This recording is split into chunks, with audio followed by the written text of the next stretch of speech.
Good morning, everyone, and welcome to today's Spotlight, which is brought to you by the Georgetown Branch NAACP. We are here to educate, motivate, and activate. We are back. We've always been here. We've always been doing the work in the community, but Spotlight itself is back. And I'm going to bring on Mr. Marvin Neal. He is our third vice president at the state conference. Good morning, Mr. Neal. Good morning, Ebony. It's good to be back. It really, really, really is. And what I want to do is give a shout out to all of the supporters and members of the NAACP who have reached out, and we hear you, we are listening. And it is so important, Mr. Neal, that transparency, information is brought to the public so that they can really make educated decisions and just be aware about their own community. What can you say about just different things that are going on, and the importance of education and information? Yeah, and Ebony, you're really keen on the right subject matter. Is transparency is critical, and as we looked at things over the past year, let's just stay right there, and how changes have happened in the city of Georgetown, and also the information that the people did not know, and how it affects them right now.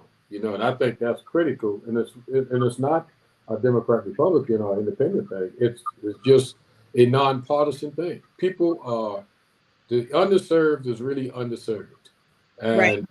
and from electricity to economics to you name it, education, it's all about taking something away instead of bringing everybody up to the rising tide that lifts all ships and stuff. So that's what we're challenged with. Transparency, accountability, equity, and equality. Is critical, and diversity is critical for us to move forward. And there's a lot of resistance there. You know.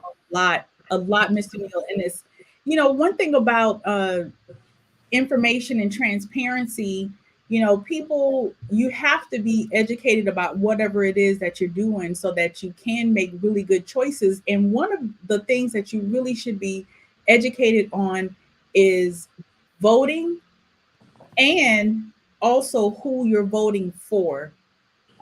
We've said it and said it again in the past. Don't vote for people just because they're your friend, or maybe you may know them, or you may know somebody that knows them. That doesn't make that they're good politicians. That just means that you know them.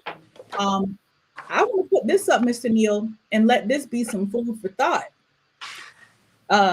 Bad politicians are elected by good people who don't vote, which is also a decision. But let's also change it up again. Bad politicians are also elected by good people who vote, but don't vote because of the right because of the right reasons. Let me just put it that way. Yeah, and we have witnessed that, and that's a lot of where the suffering comes in for those that disenfranchised. A lot of times they're so discouraged by their condition at the time that they feel as though nobody cares or they vote don't count, and that's the furthest thing away from the truth. Your That's vote does count. When you cast it for someone that's going to take your best interest in mind, because that's what good politician brings out the underserved, mm-hmm. and they should bring out the underserved. That's what campaigning is all about. But once you campaign, you must make sure that transparency and accountability is in place, and you have to continue to advocate for that, even as a citizen. Know what they said while they was running, hold them accountable when they get in the seat, so you'll know what to do at the next election. So it's critical, and it's critical that we select good candidates. Good candidates. We could grow them into being good leaders, but we have to first select good candidates, and it's Right. critical that we do that. You know. That's right. That's right.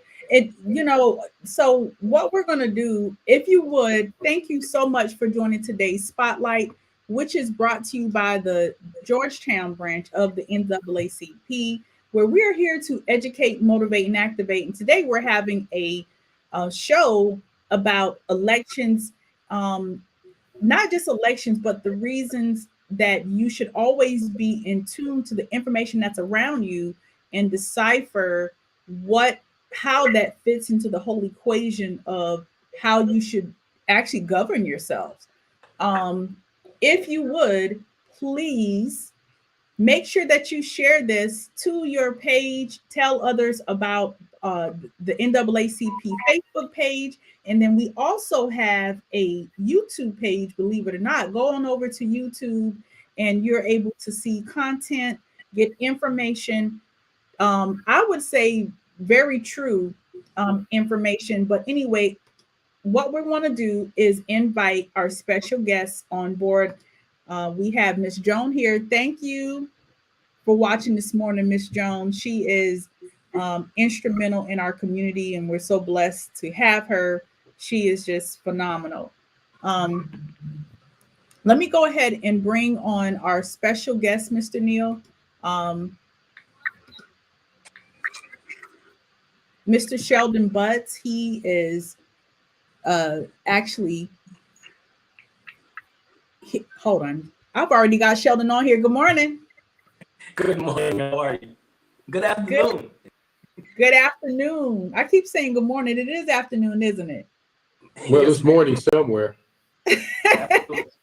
So, according to who's watching the show, the show travels some distance, so it's morning somewhere. Even in London and Italy, the show shows up. My brother will be talking about it and stuff while he's over there. So it's good morning somewhere. It's definitely good morning in Korea.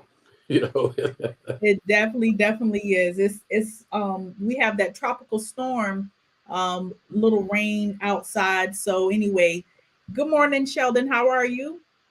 I'm doing well today. How are you, Mr. Neal? How are you? Hey, I'm doing great. Good to see you, Brother Butts. We were trying to reach out to you for a while and stuff. I know you're busy with your schedule.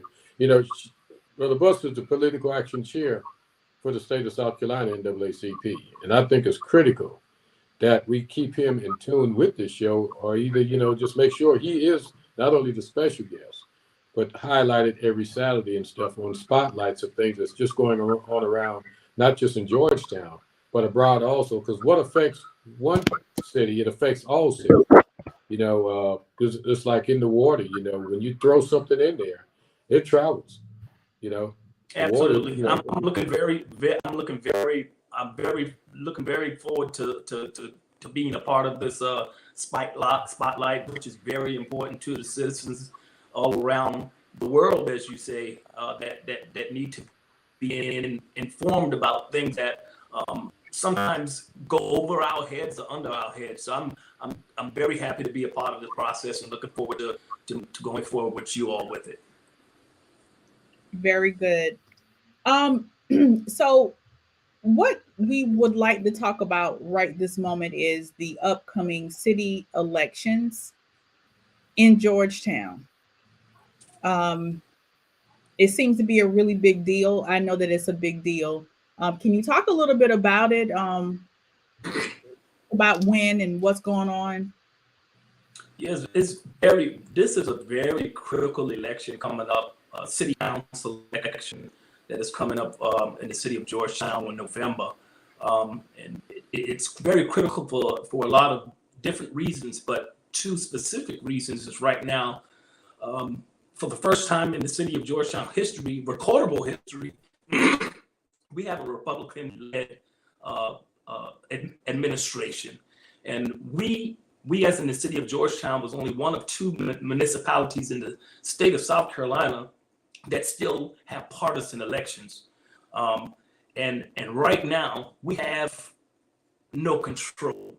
We have no bite right now because it's a majority now with mayor and council being Republicans, and the disenfranchised, the individuals who are being left behind and hurt or are being further left behind and hurt with this administration. So there are 3 seats that are up for this election. And those 3 seats belong to the only 3 Democrats that are on city council right now. So it's very important that we not only maintain these 3 seats, but be able the following year to remove this very dictatorship-like administration from under the umbrella of taking care of people in the city of Georgetown.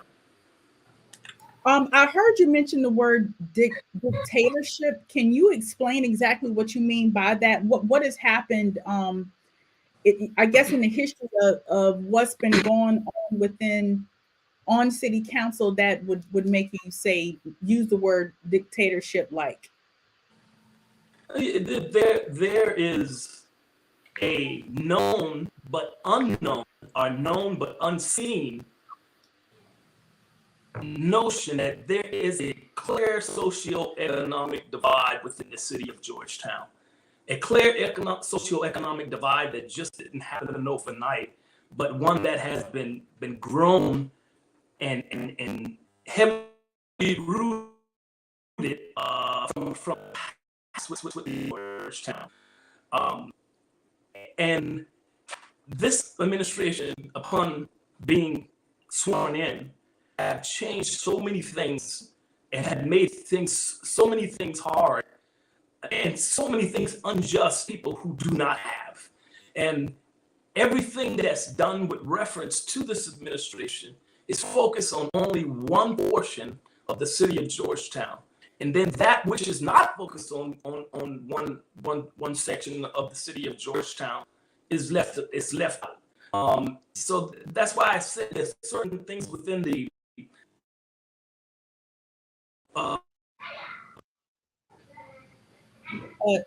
Sheldon, we're actually having some issues with hearing you. You may have to log out and then log back in if you can hear us here.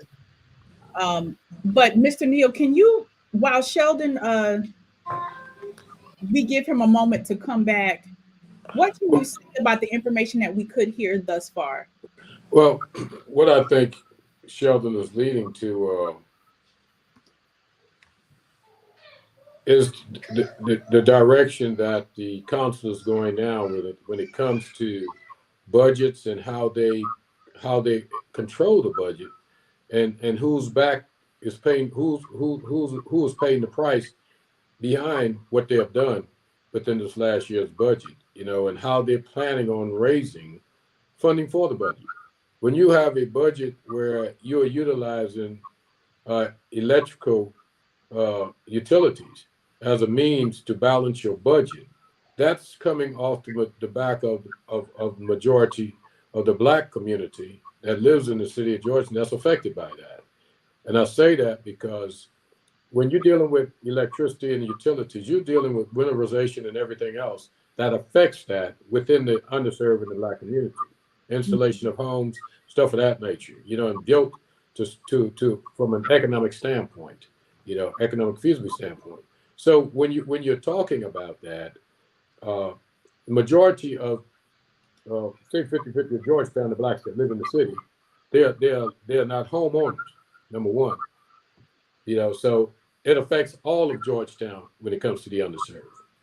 Now, when it comes to the community at large, of the city of Georgetown, and you are in that wealthy and bracket and stuff that has the nice homes and the insulation and stuff of that nature, there's not really a factor there.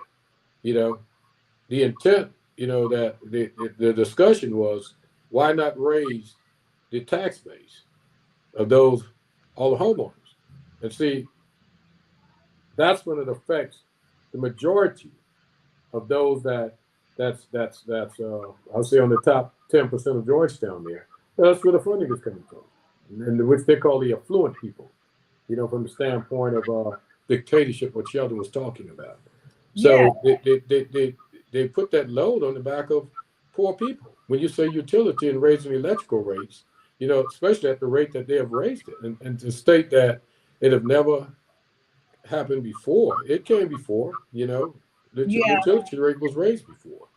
You know what? That's a good segue. Sheldon is actually now back with us.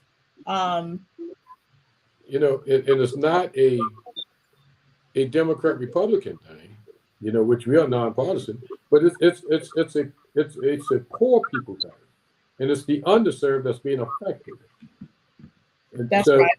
And when that happens, if they don't make enough money from it, they got to pull it from the general budget anyhow. Right. You know what I'm saying? Which Sheldon could speak more on that. But, you know, when you say you can't take money to balance the electrical rate from the general budget, and then when you run short, you can do that. You know, there's some hypocritical approach to doing business, you know, as legislators in the city of Georgetown, because that's what's happening.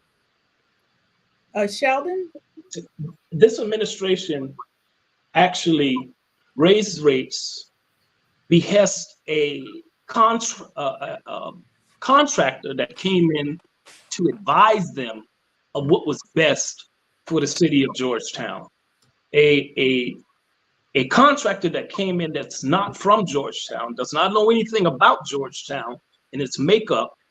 They paid over $100,000 for this individual to come in and say, this was what needs to happen to your utility rates to keep you above water, to make sure that you have a balanced budget. Over $100,000 for an individual to tell you what you want to hear. They already knew that they wanted to raise the utility bills across the board, but they needed to have somebody that they could point back to say, well, we made this behest individual that we paid for. So now you mentioned a really, really good point, and I like that explanation, Sheldon. Is it true, all right, that we already know that the utility rates are going up for everybody, and that affects everyone from homeowners to those who don't rent? I mean, who also are not homeowners, they rent. Okay. A lot of the underserved community, they are renting. They're not in a space of home ownership, which means that they don't have that equity, okay, which is valuable to people, but it's also really valuable to those who are underserved.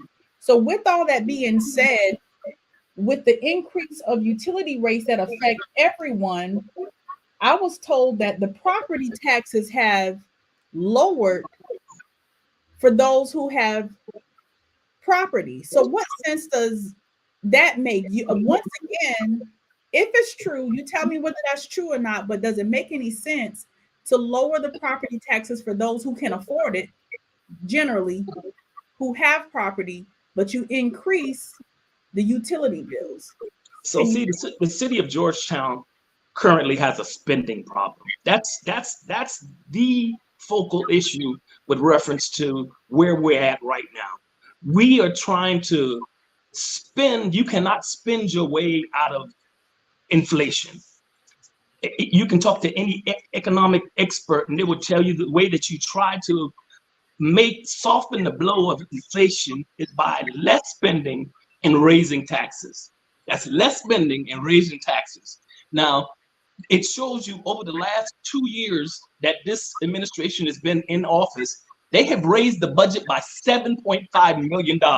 So that means that they're spending more and they're lowering, you're absolutely right, lowering property taxes to the tune of over $300 and something thousand over the 2 years that they've been in office. So the exact opposite of what every financial person would tell you about inflation, this administration is doing the actual opposite. And that's why we have we're in the predicament that we're in right now. Again, you just cannot spend your way out of any inflation that is brought upon, especially at the municipality level. And they took, once they actually did what I just informed you of, they took monies out of the electrical fund to take it over to the waste management fund to balance that budget. So you increase the rates that you're gonna cause to your citizens with reference to the electricity bill. You did that to, as they said, to balance the budget, but yet still when you did that, you took monies from that fund and moved it to another fund to balance to even further balance the budget. Again, it just makes no fiscal sense. They're fiscally ignorant when it comes to trying to help a situation versus causing more harm to a situation. And if we do not win this election, we're going back to the election real quick. If we don't win this election coming up, we're going to be some hurt souls going into the future. So we got to start right now with getting these three candidates reelected for the city of Georgetown, and then we have a bigger fight the following 2 years when the mayor is up and the other three council seats are up for election. Okay, and for those of you who are viewing this morning, thank you so much for joining today's Spotlight, which is brought to you by the Georgetown branch in NAACP. Today we have our special guest here, Sheldon Butts. I don't think I was clear with introducing him. He is actually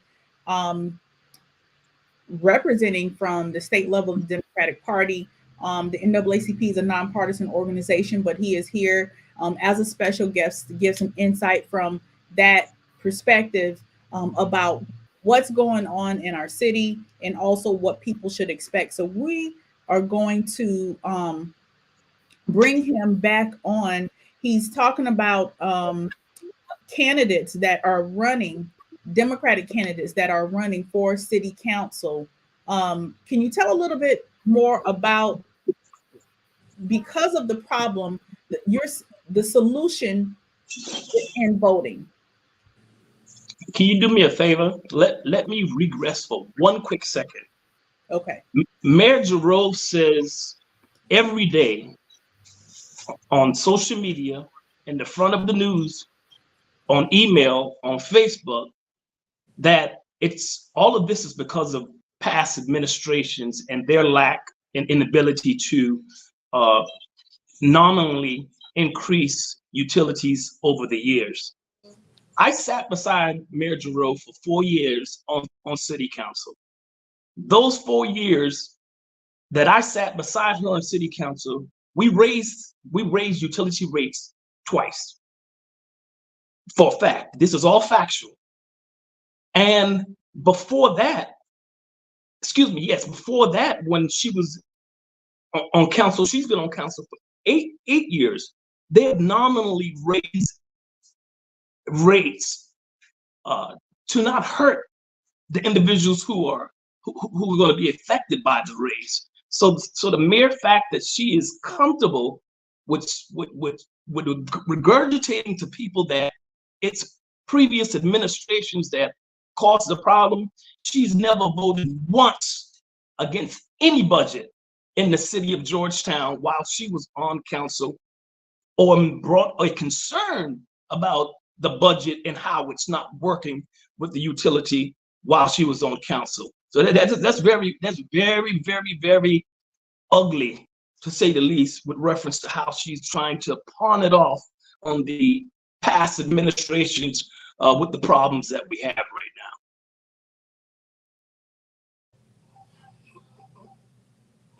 Brother Sheldon. Yes.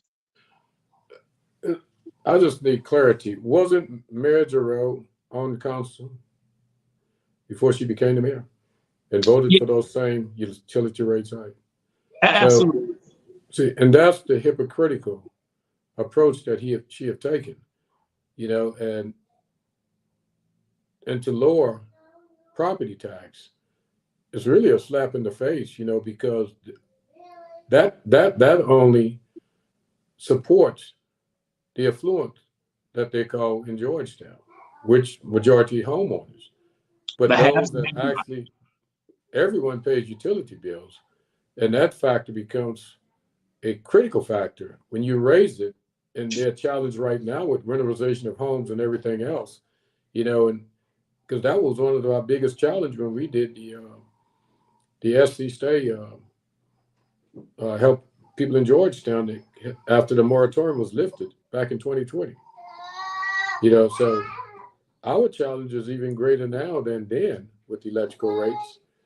And so what do we do now? And I asked that question because I know how critical voting is. And I'm not speaking from a Democrat or Republican standpoint. It's just from a standpoint of being real about what's going on. These are the consequences of election and not voting or voting for the wrong candidate. Those are two things.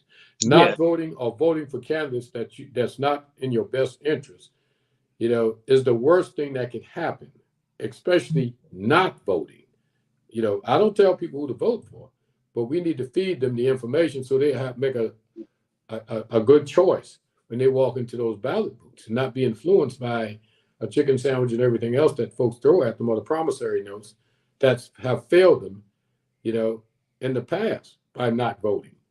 They really need to get out and vote. And we as the NAACP, we have to get on the ground and knock on some doors and say, we have to vote. I think it's right over 7,711 registered voters in the city of Georgetown. Correct, right in ballpark. So what's the average voting in Georgetown? And I'm not just talking Black, I'm talking the percentage that actually comes out. Correct. It's always in the high teens, lower 20s. So maybe one time since I've been back in Georgetown from 2015, I've seen it in the mid 30s with reference to turnout. That was in 2020, I think. That was in 2020, because that was noticeable even at the state level. The turnout that came out to vote and stuff in Georgetown. But the local election is what really is our fight is. If we could get it right at the local level, we could get it right at the federal and state level. The key is our local election that affects you directly. Absolutely, you're very right, Marvin. There are three things I believe that we have to focus on as the NAACP, and that's what I call REE. We got to focus on registration. We got to focus on education, and we got to focus on engagement. Once we get the people to sign up and to exercise their right to vote, from then it's our job to educate them not only about the process of how important it is for voting at different levels of governance, but when it's time to vote. And then after that, we got to continuously engage those folks, not only during election time, but throughout off seasons, to continue to let them know what the issues are that are affronting us and how it will affect them.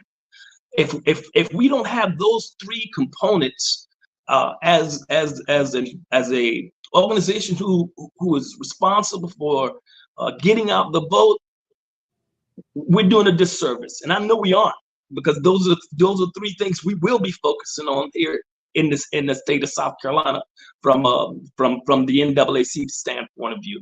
It's very important: registration, education, and engagement. All three got to go hand in hand for us to be effective, and for us to get the right individuals in the right places at the right time. Yeah, and relevancy matters, and we have to be intentional about getting out there, because you hit it, education, engagement. Those are the two critical points, because once you educate them, you get them engaged in voting, that changes the landscape of everything. And you're saying in the teens, that's coming out to vote. That means that any seats that you choose to have, that can happen. It can happen, because I think the ratio of even just Black and white in the city of Georgetown, I think it's right at 51-49, something of that nature. 56 African American, 49 white. That's the so that tells us that we still have the opportunity to elect a candidate of our choice that would be effective, and take care of us, because a lot of our fulfillment and commitment is to raise, and enhance the capacity of African American and others underserved group to obtain affordable and competitively, opportunities for those that's underserved. So, and we can't get that without voting. No, absolutely not. Absolutely not. We won't get there without us taking an active part in the voting process. That's something we have to work on also is the populace that is hurting us when it comes to the voting block is the 18 to 31 age group. That age group is almost as absent as anything I've ever seen across the spectrum with individuals who are voting. And it's not hard to re-engage them. We just have to be very methodical. We have to be very, just like you said, very direct. That generation, you have to meet them where they are with reference to the issues. The only thing they care about, or some would say that they care about, is action. And when they don't see tangible action, that's what gets them unengaged. But there are sometimes we got to be able to tell them the intangibles that you don't see, so you can understand that there are laws and ordinances that are being massaged internally that's going to affect that tangible thing that you want. But you got to be patient with it. It just doesn't happen overnight. Things don't get broken overnight. They definitely don't get fixed overnight when you're talking about governance. So I think that's part of the problem, is that we got to just let these young people know that there is a process, and in this process we can reap, but we have to be very steadfast and immovable during that time frame, so that you can see what has been reaped from what you have sown. So that's what we have to do with reference to that. But it's very important. We got to get that demographic of our voting block back fully engaged. 18 to 31 is the denomination that's actually almost absent from voting here in the state of South Carolina. Well, we do know that it can be done. Back in the presidential election, Georgetown County, because of the efforts of organizations like the NAACP that have partnered with other organizations and grassroots efforts, had the highest voter turnout, 72%.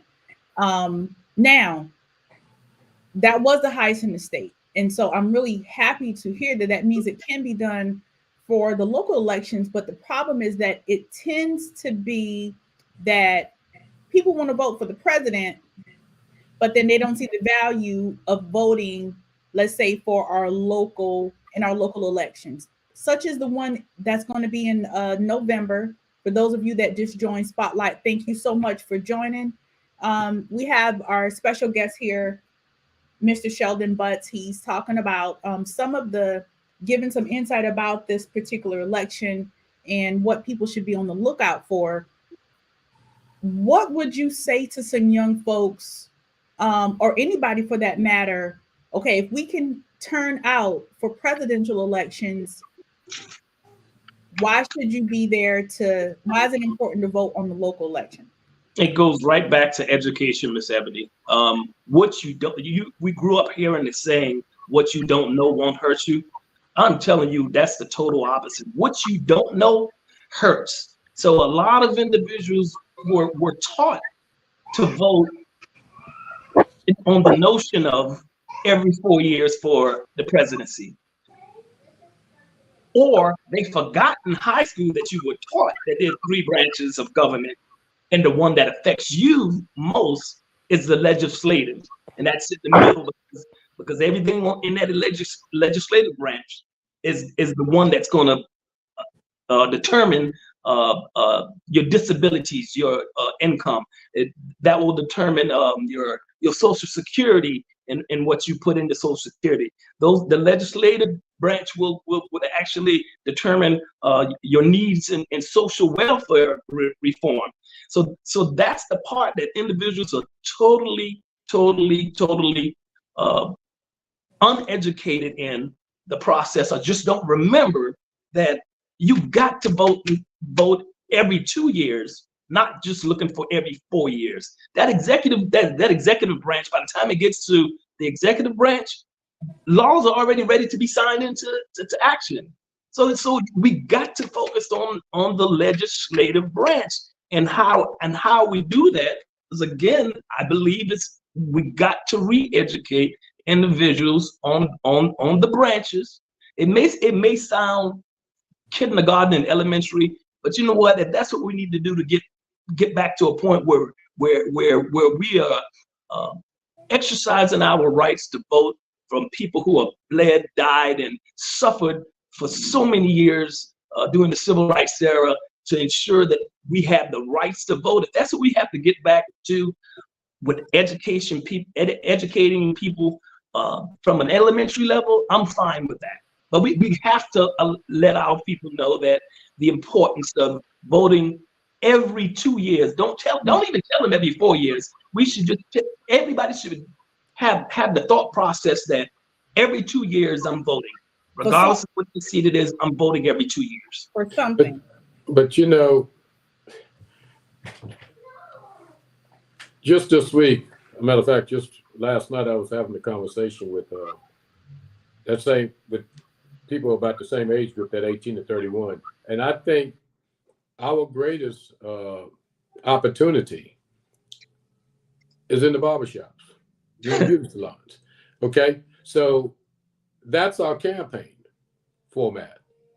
We need to start hitting those barbershops and beauty salons, and we need to put together packets, whether it's 5 registration forms, the information on why they vote, and what's affecting them right now at that time in that packet. And I've spoken to some of the beauty salon folks and some of the barbershop folks, and they think it's a great idea, because they conversate about what we are talking about right now in the barbershop and in the beauty salon. But they first have to be educated. Some of them say, well, I don't know all the issues. So when I'm in there talking, I'm just talking off the top of my head, because a lot of times this is where people come in and educate them.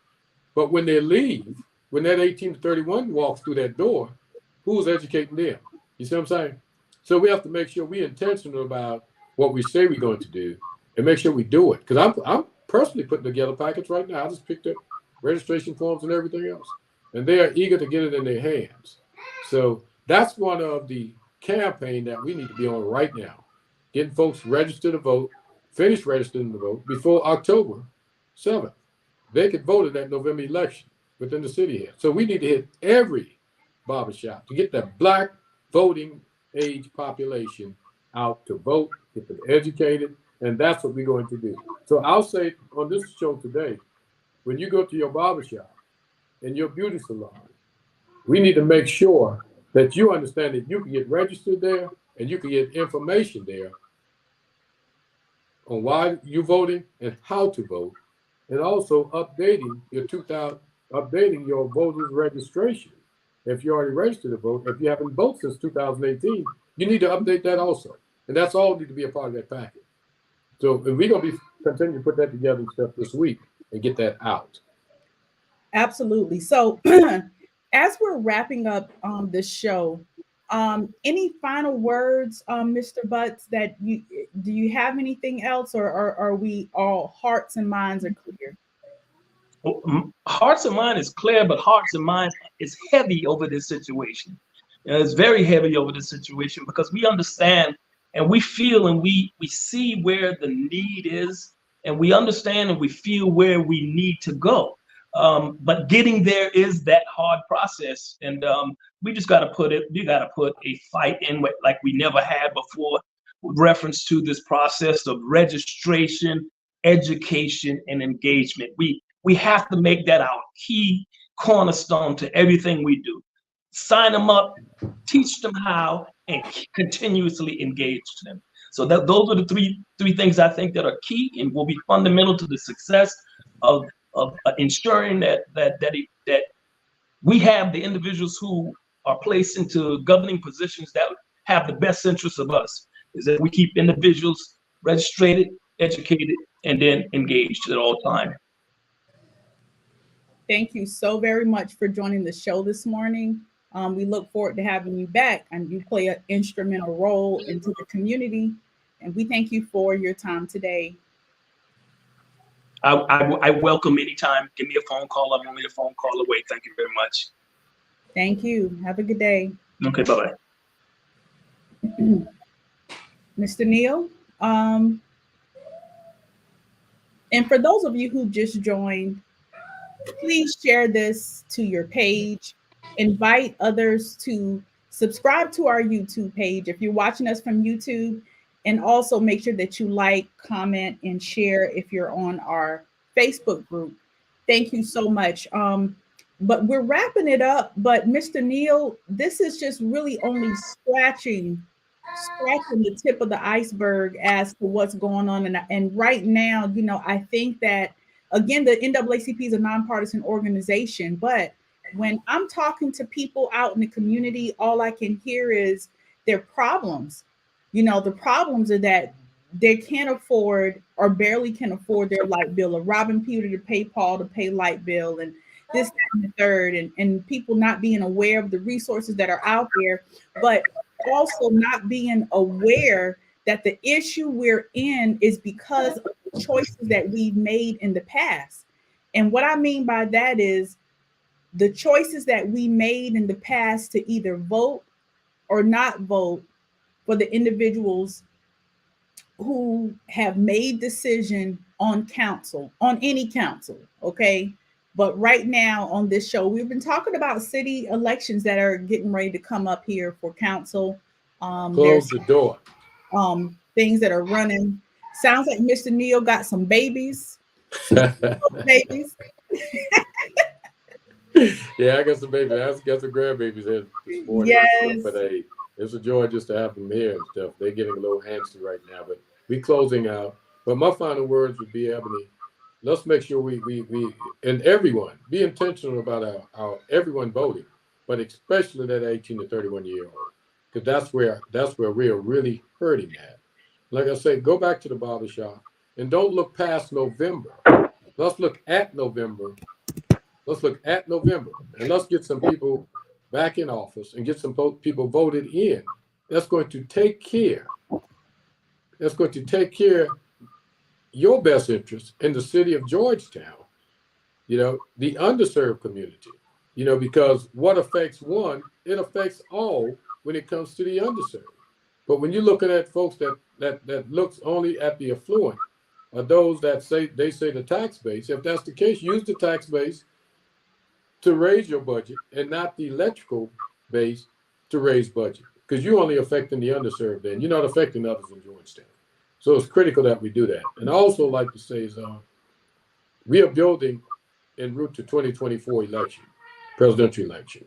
And we have to build all we can, you know, and I hear it across the state. Education is the key priority right now across the nation.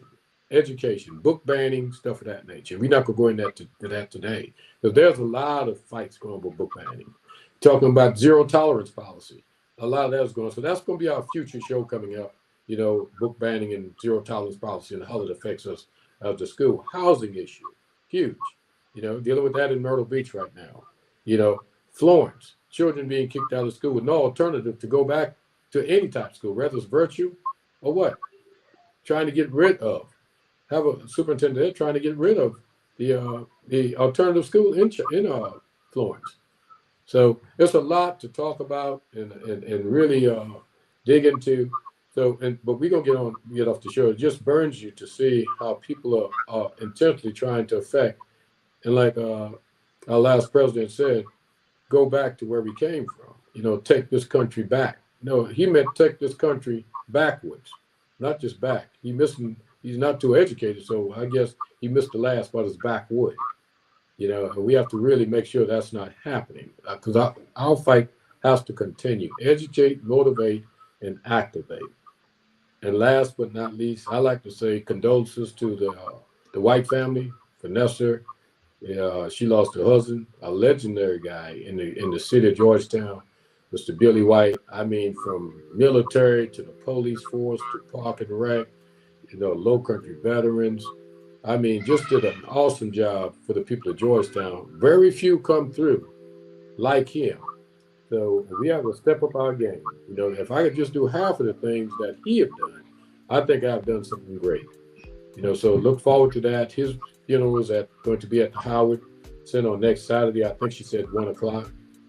But if you got time, reach out to that family and say, just show some love, because he showed a lot of love to a lot of people in Georgetown. You know, we lost Mr. Rodriguez, another African-American, the Gullah Museum there.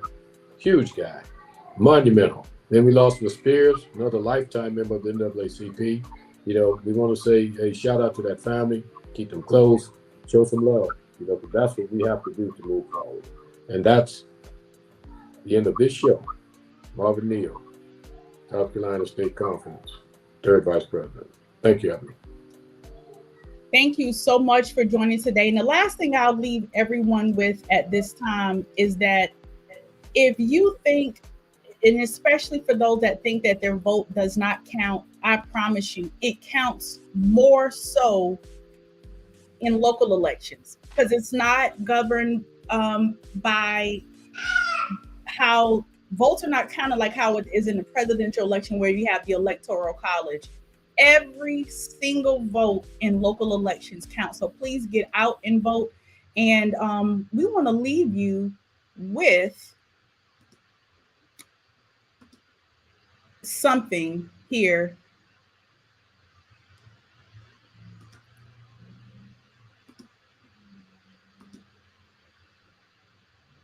And while we do, we just want to tell you God bless and have a great electoral votes, more than 270, more than enough to become the 44th president of the United States. He will be the first African-American president of the United States. I've been broke all my life, but I kept hope all them nights. You see business in my city? Yeah, they closed all them twice. I was just riding down Salem, all them damn potholes. I can't drive. I know y'all can fix it faster, but I know y'all won't try. Don't nobody care about us.